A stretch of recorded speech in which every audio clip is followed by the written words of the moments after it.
Hey, Kayla, how you doing today? Good, how are you? Yeah, pretty good. I seen that you were at the Ebony Bridges fight at the weekend in Leeds. It looked like an amazing atmosphere. Man, listen, the UK fans in a whole are just like a whole different, like their whole vibe, mood. I love it. And Leeds is crazy. This was the second time in Leeds. The last fight Ebony had was in Leeds outside stadium. So that theater, that stadium that they had it in was an insane atmosphere. Just even the way it was set up, it was great. I'm so happy for her. Yeah, it must have been pretty cool, seeing her win her first world title. In only what is it, eight fights, nine fights, I think. Nine fights, nine Nine fights. fights. She was her fifth fight was Shannon Courtney or her sixth fight. Yeah. So we've been working with her since the Shannon Courtney fight, me and my husband Brian. And of course, we're here to talk about Catch the Fair One. Congrats on the movie. By the way, I really enjoyed it. It kept me guessing, and it was pretty gruesome in parts as well. It didn't hold back, which I quite liked. Thank you so much for watching it too. It's still surreal that we've started with a Instagram DM to now here. So it's great. Yeah, I was reading that the director reached out to you through Instagram. Were tempted to delete it? Did you think it was a fake, a bot account maybe? No, we have the luxury in Instagram to actually kind of, see what the BS is, if it's any BS, kind of sniff it out. And you can imagine being professional for 13 and a half years. I get so many, I'm a director, I want to be in a movie kind of a thing. So I checked him out, and then he gave me his little credentials, and I checked him out, and it just was something a little different about his whole approach. I was like, all right, see what he has to say. And then now we're here. And this, of course, this is your feature debut as an actor, but also as a writer as well. What was the whole experience like for you? It was, I mean, I know this is like one of the lifetime chances, especially in this industry that we're in. So things don't normally happen like this. I've always had aspirations of acting. I just didn't know where to begin. So I couldn't even imagine or think this up for myself the way it would have happened. But it was Joseph's, he's a really good friend of mine now, but his whole approach on knowing it was an important story to tell, but it wasn't his story to tell, was really unique and very respectful. And it just right up from that, with a lot of different other things from him, it was a great experience, because obviously I have ideas. I'm sure we all have ideas, but it's an art in itself to actually be able to write. So I was blessed to be able to help create the story, even down to my character that I played in the film, down to the themes, the colors represented, just from the perspective of my self and the community or communities that I represent. So it was an amazing experience. Yeah, it's a very personal story to you. How important was it for you to have that level of input to be able to tell stories for many communities, like you said? Well, number one, we don't see a lot of Indigenous or Native American faces in film, regardless, unless it's some kind of period piece where, Native Americans, Indigenous folk, Indians are pictured as people of the past. But usually it's kind of the same type, stereotypical looking Native American, and it's like one dimensional. And I mean, I'm sure we can all name a few Native American actors, but it's always in a Native American role. I mean, there's so much talent within the Native American community, storytelling, directors, writers. So it was really important for me to tell stories from that aspect. Also being mixed, being Black and Indigenous, and being from the Northeast Woodland tribes that we don't even get representation, let alone the Native community in a whole. So it was really important for me to just have this familiar face that I've never seen growing up or in film or in sports or anything. It's almost, to me, it's almost like breaking this stereotypical cycle that we have of what Native American people look like or how we act or whatever. Number one, we're funny as hell. We have a lot of stories to tell, but we also are very active in today's society. We don't live in teepees. We are world champions, writers, actors, comedians, friends, families, mothers. So there was a lot of layers, and I was so honored to be able to tell a lot of these stories and kind of just get thrown into the pit, kind of like the 15 round heavyweight fight, just kind of throw me in there. But I'm honored to. I know it was a story to tell. So it's similar to what I do while I box, and why I even box still in the whole. And of course, your first role earned you a nomination, Spirit Award nomination. How did you, react when you got that call? Who did you phone first to let them know that you got this nomination? Oh, well, it was Joseph, because we, once once that we call our little baby flew off into the world, we kept each other updated on things. And he sent it to me. I woke up one morning and he sent me that. I was like, wait, what? He sent me Regina Hall listing off the video of her listing this off. I'm like, holy shit, like what? So I told my husband and then I called my mom. It just was like surreal. I was like, wait, me? Did they make a mistake? Like they know it's like my first movie, but I mean, I was very proud of myself and my performance, but just in a whole, the actual whole film. So for having my performance, my first performance be highlighted by so many different people that have been in this world, this industry for so long, and highly respectable award ceremonies such as Indie Spirit Awards was just phenomenal. I mean, I don't even think everything is settled in still yet. I mean, just watching the Oscars the other night and then like, yo, I was at the Indie Spirit Awards, man. That's like the Oscars of the indie world. So it was a hell of an experience to be able to be there, to walk the red carpet, to be rubbing elbows with so many different talented people and just be in the room. Whereas, we're all used to watching it on TV. So it's just a blessing amongst so many other things that we have. And not to mention, there were so many Indigenous and Native American nominations and nominees for so many different categories. We rolled deep in that award ceremony, I'll say that. Obviously, you always hear, actors say how much it's an honor just to be nominated. Obviously it's a great honor for you. But when you were there, did your natural competitive side come out? And, did you, naturally want to win that, obviously?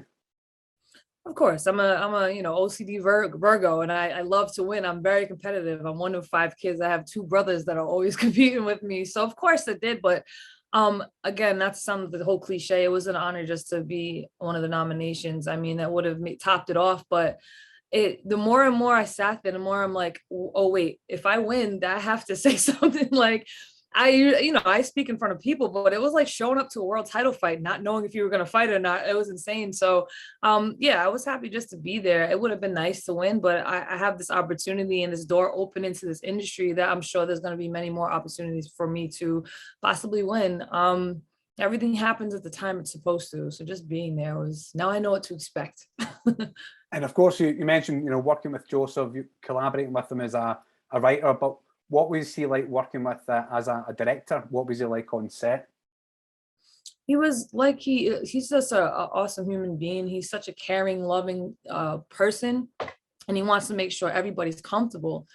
So it was a dream on set with him. We were very familiar. This was like a 2-year process working through, getting used to, he's telling me different technical things to be wary of on set. So he has a lot of practice, but it was just like having somebody work my corner in a fight. There's so many parallels from acting to boxing that his visual and artistic eye is amazing. And he was able to get me to understand what he needed from me in these different scenes. So it was very warm room to walk into, very supportive on set.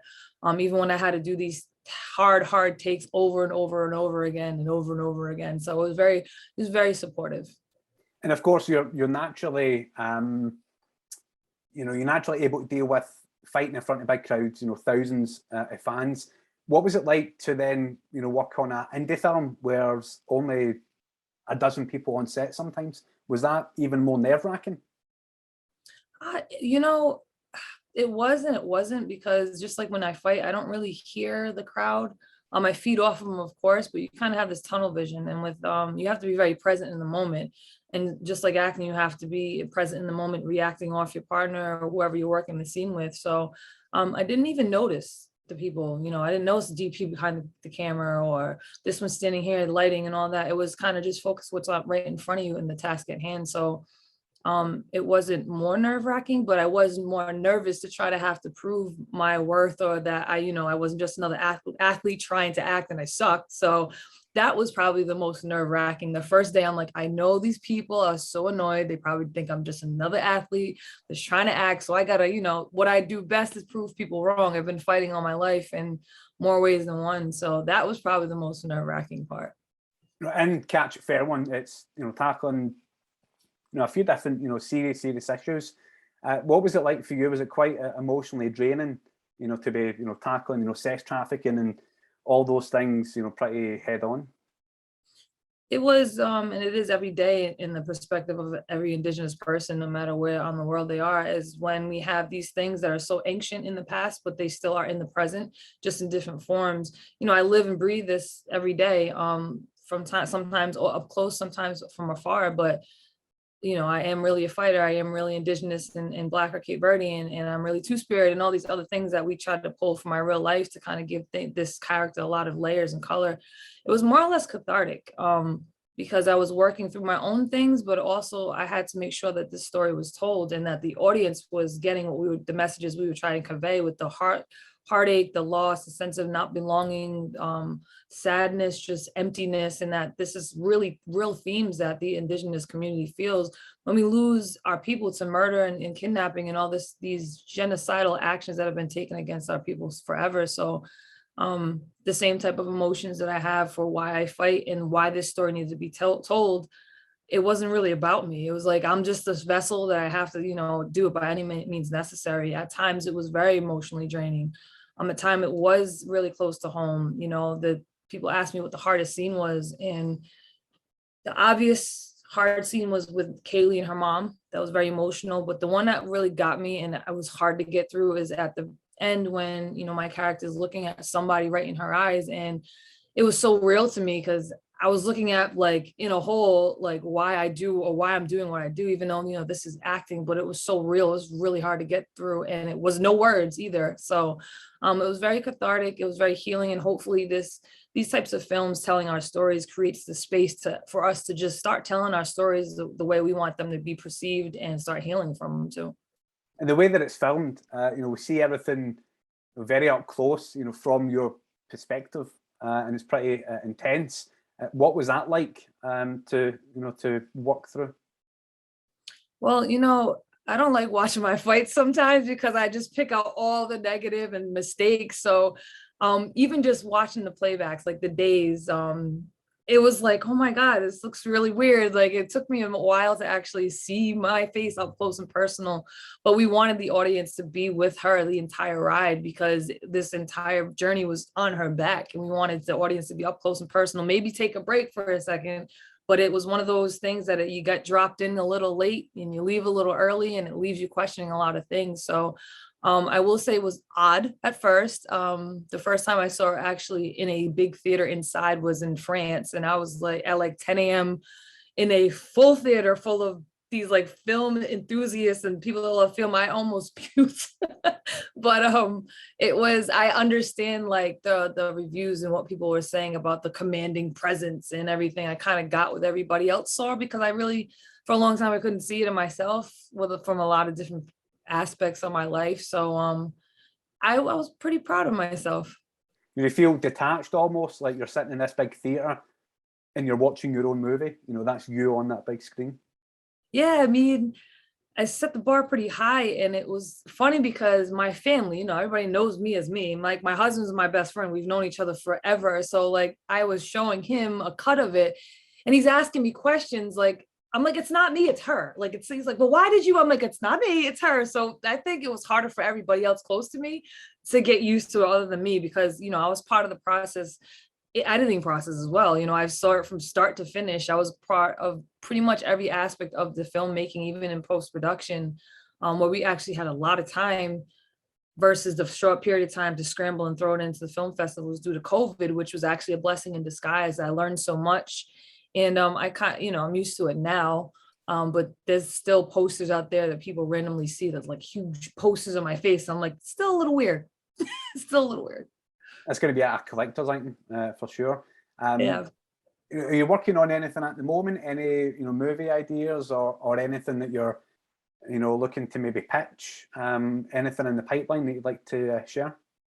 There's, you know, I've always been a creator, and I've this sparked my, you know, way to how to, now that I know how it works a little bit more.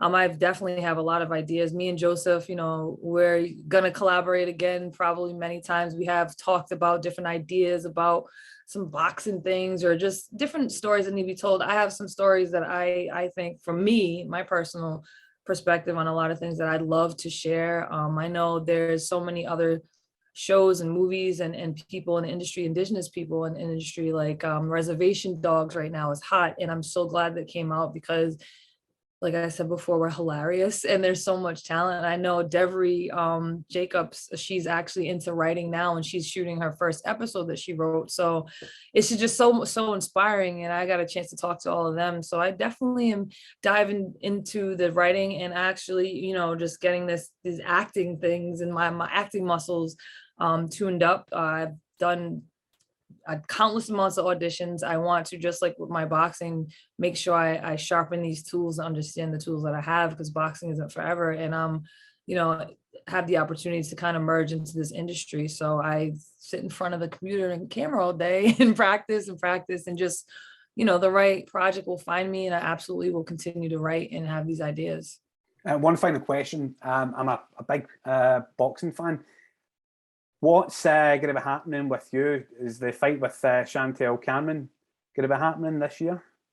Yeah, absolutely. I mean, it was supposed to happen. We had an idea around February, March, but last year for me, 2021 was very physically and emotionally, mentally draining in a good way, but there's a few different health issues, personal health issues that I had that kind of caught up to me. My last two fights, I try to just go through the motions and, you know, bite down on my mouth guard and go through with it, which I did. And, but these health issues kind of caught up to me a little bit. And I owe it to not only myself for boxing, but also to Chantel Cameron to bring my 100%. And I was maybe 50% on my last two fights, and no excuses whatsoever. I cannot be 50% in this high elite level of fighting. And this is the most important fight of my career. And, you know, I've been fighting 13 and a half, almost 14 years to get this spot, this opportunity. So as of right now, we don't have a date. We're looking hopefully summer of this year, but it's definitely going to happen when it needs to happen. But I got to make sure I'm okay first. So I'm taking the time right now to get everything situated. I can't wait for that fight. I love fighting great fighters. It brings the best out of me, and it's what women's boxing needs now. So I know she's taking a fight, I believe in May, to keep busy. Which is, you know, more power to you. So as soon as we get the go ahead and things align the way they should, we're definitely getting that fight. I cannot wait. Yeah, I was reading that Eddie Hearn was talking about that fight being on the undercard for Joshua Usyk rematch. Yep. Which would be epic. It would be awesome. I mean, you know, business wise, it would make sense for me to fight in my home country, but I've never fought in the UK. So if it has to be in the UK, I don't even care, because I just love the fans there, and wherever it is, it could be on the moon. I just know that, especially on that undercard, is going to be great. So however we make it work, I just know she's going to come to deliver. I'm going to come to deliver, and it's going to be for all the marbles. So don't blink, because I'm sure it's going to be a lot of action. Well, Kaylee, thanks so much for your time. Best of luck with the film's release. I'm sure people will love it. Thank you so much for your time. Thank you. You had awesome questions. You weren't boring. Thank you. Ladies and gentlemen, you're watching Hey You Guys! Hey You Guys, huh? Hey, you guys. Is that from the Goonies? It is indeed, yes. Nice.